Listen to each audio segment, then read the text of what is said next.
3 dari STK Sofandi Cibaran. Saya akan mendongengkan legenda Batu Menangis berasal dari Kalimantan Barat.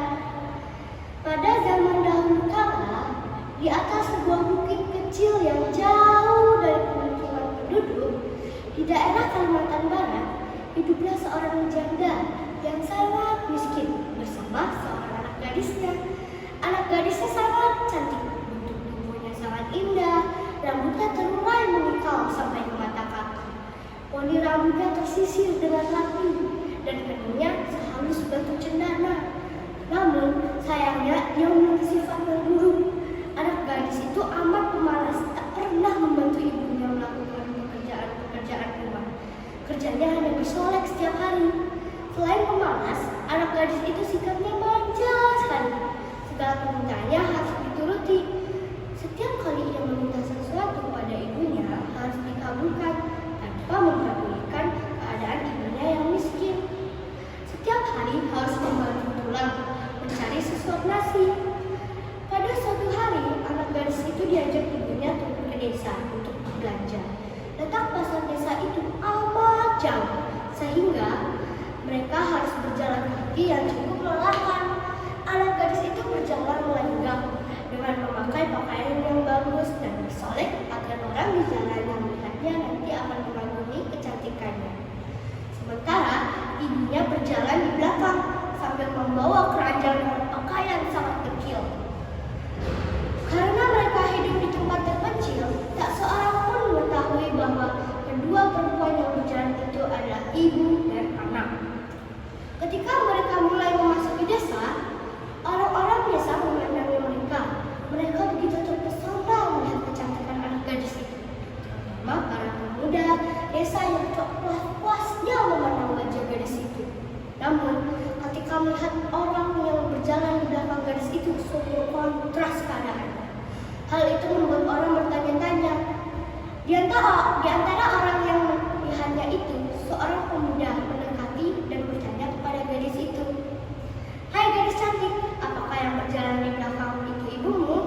Namun apa jawaban anak gadis itu? "Bukan," katanya dengan anggun, "ia adalah pembantuku." Kedua ibu dan anak itu kemudian meneruskan perjalanannya.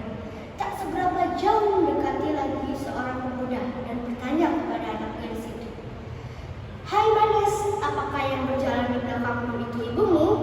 "Bukan, bukan," jawab gadis itu dengan mendongakkan kepalanya, "ia adalah budak." Begitulah setiap gadis itu bertemu dengan seseorang di sepanjang jalan yang menanyakan perihal ibunya. Selalu jawabannya itu, ibunya diperlakukan sebagai pembantu atau budak. Pada mulanya mendengar jawaban putri yang durhaka itu, jika ditanya orang, si ibu masih dapat menahan diri. Namun setelah berulang kali mendengarnya jawaban yang sama dan yang amat menyakitkan hati, akhirnya si ibu yang bangal itu tidak dapat menahan diri. Si ibu berdoa,